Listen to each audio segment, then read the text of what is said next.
Death at Gallows Green. Chapter 44. There will never be any love lost between Tommy Brock and Mr. Todd. Beatrix Potter, The Tale of Mr. Todd. Bee's cold was not dangerous, but her nose was as red as a berry, and she was plagued with great sneezes, so she confined herself to her bedroom. On the morning after the discovery of Todd's body, Kate joined her there, and Amelia brought in their breakfasts: tea, crumpets, and fresh strawberries, and the cold chest newspaper. On the front page was an article about the grim find. It concluded with Chief Constable Pell's speculation that Russell Todd had been the mastermind of the grain thieves who had plagued the Dedham area. Now that he is dead, the ring is likely without a leader, the Chief Constable was quoted as having said. The police are to be congratulated upon resolving this matter. Kate read the statement once more out loud, wondering exactly what it was that the police had actually resolved, and how. I suppose it was Brock who killed him, Bee said thickly, and sneezed. They must have argued over money. Perhaps Todd refused to pay what he had promised. She accepted a cup of hot tea from Kate, laced heavily with lemon and honey. It is the sort of criminal act one might expect to read in one of your novels, Kate. Yes, Kate replied, testy. But Bill Barber will not leave a clue like that a woman's heel print if Brock were the killer. She buttered a crumpet and put it on her plate. Bee sighed and took her handkerchief out of the pocket of her dressing gown. Agnes is the only woman we know with a reason to kill that man. I'm afraid you're right, Kate said regretfully. But suppose there was another woman about whom we know nothing, perhaps a woman scorned or abandoned. I'm certain that such a man as Todd is perfectly capable of that sort of thing. Perhaps it is worth looking into, if only to distract attention from Agnes.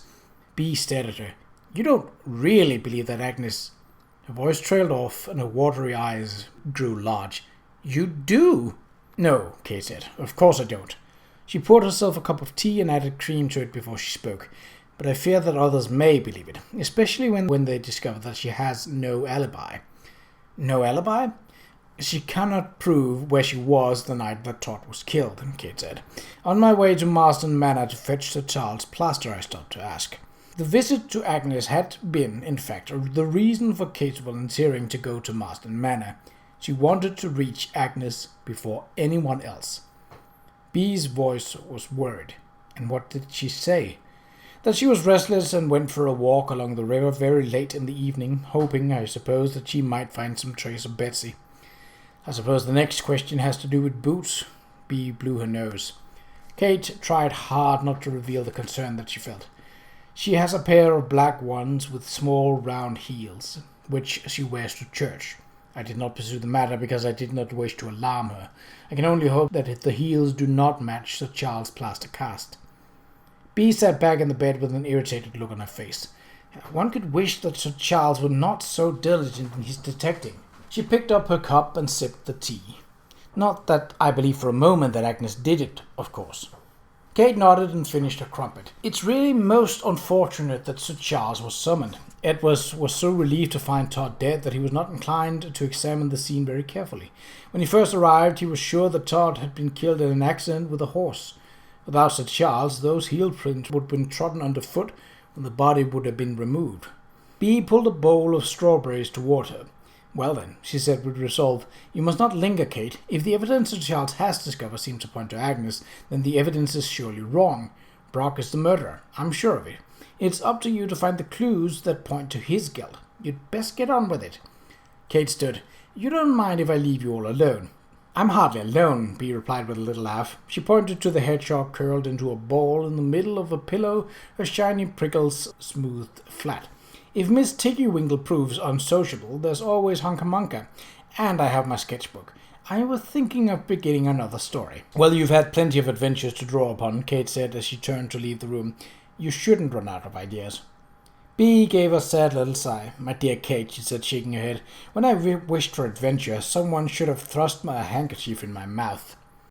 Well, but I can't help it, can I? P.C. Bradley demanded irritably. It is not my idea to question the woman. I was ordered. All I'm asking is your company during the interrogation, and that was ordered too. Edward could feel the anger welling up within him like molten lava. For God's sake, man, it's insane. No one in his right mind could accuse the poor bereaved woman of... No one has, P.C. Bradley broke in wearily. He shook his head. I'm just supposed to ask a few questions, that's all.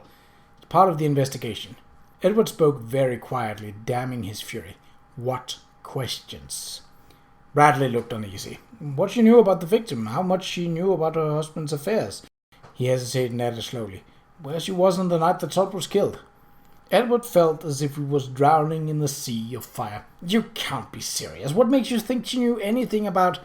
For God's sake, man, I don't know. Bradley's mouth went firm. Take your complaints to Colchester. I'm just doing what I'm told to do. He reached for his hat. Are you coming, or am I to tell Chief Constable Pell that you have disobeyed a direct order? Garbed in a split tweed skirt, not quite so comfortable but less controversial than Bloomer's, Kate rode her bicycle to Manningtree. The Pig and Whistle was situated in a wide, open street facing the quay. It was a Tudor building with generously parqueted stucco panels, window boxes filled with spring flowers, and gleaming diamond-paned windows. The Dutch door hung open, and a black and white cat sunned itself on the stone step, which had been worn deep by the tread of many, many feet. The publican's wife was stoutish, with sallow skin and a sour mouth. Tommy Brock. She frowned and indicated a direction with the head. The cottage behind, if he's at home. Her dark eyes glinted suspiciously. What do you want him for? Kate fell back on the lie she had invented for Mrs. McGregor several days before. His sister has given me to understand that he might be available to do some work. She is the one who directed me here.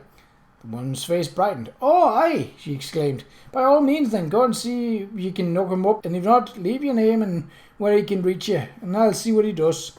Surmising that the landlady's enthusiasm might have something to do with the payment of rent, Kate gave her name and directions to Bishop Keep, and went out into the gravelled alley and round the back.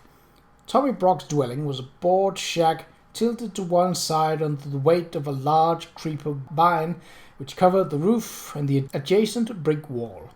The vine was full of blue tits who flit with shrill peeps at Kate's approach. She tapped the door open, then called, and then, with a cautious glance over her shoulder, pushed it wide and went in. The two-room shack was dark, chilly, and smelled of damp. Other than the bed and the table, a few items of clothing hung from the pegs in the wall of the second room. Kate saw nothing unusual, and certainly nothing to connect Brock with Todd's death. She had just come out of the door and was closing it behind her when she found herself face to face with the ugliest man she had ever seen. He was short and hefty-looking, with a face like a bulldog, a bristly black beard, a fresh cut over his left eye. He was carrying a bottle of ale in one hand and a stout oak staff in the other. "Who be ye?" the man growled, brandishing the staff. "What be ye doing in my house?" Kate recoiled from the man's alehouse breath. "My name is Catherine Artley," she said, with as much dignity as she could muster. "I was looking for Mr. Brock." "This be Brock," the man said, indicating the front of his filthy navy coat with a jerk of his thumb. He barred yellow fangs in a ferocious grin. "What do you want with a bastard?" "I understand from your sister," Kate said faintly, "that you might be available for work. I am seeking to fill a position on my—" But Kate did not get to finish her sentence. Unexpectedly, Tommy Brock threw back his ugly head and exploded into a shout of rough laughter. "Work!" He slapped his hand on his thigh. "Work, the lady says! Work!" Kate pulled herself together. "I see nothing amusing about an offer of employment." "Amusing!" Brock cried. "Nothing amusing about employment, the lady says." He lifted the bottle of ale to his mouth and pulled a generous swig. "Tom Brock won't be working again." He belched heavily. "Not till he's drunk up money from me last job, and that'll take some time, I wager, some time. Tom Brock is a rich man, very, very rich he is." "I see," Kate said with a show of respect. "And what kind of work have you been doing that has earned you so much money, Mr. Brock?"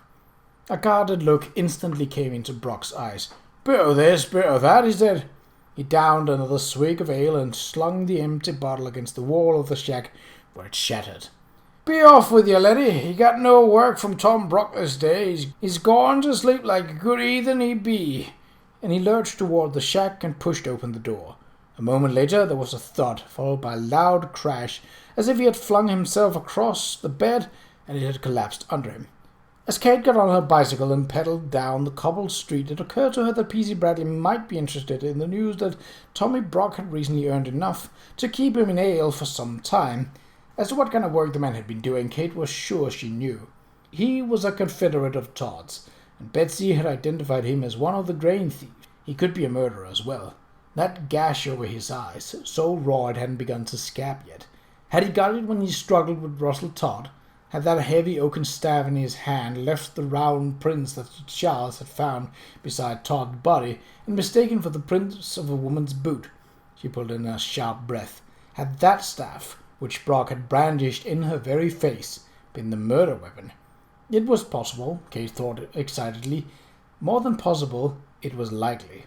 But when Kate arrived at the police station, out of breath and eager to share her information with the constable, she was informed by a hand-printed notice pinned to the door that he had gone to Gallows Green and would not return until later in the day.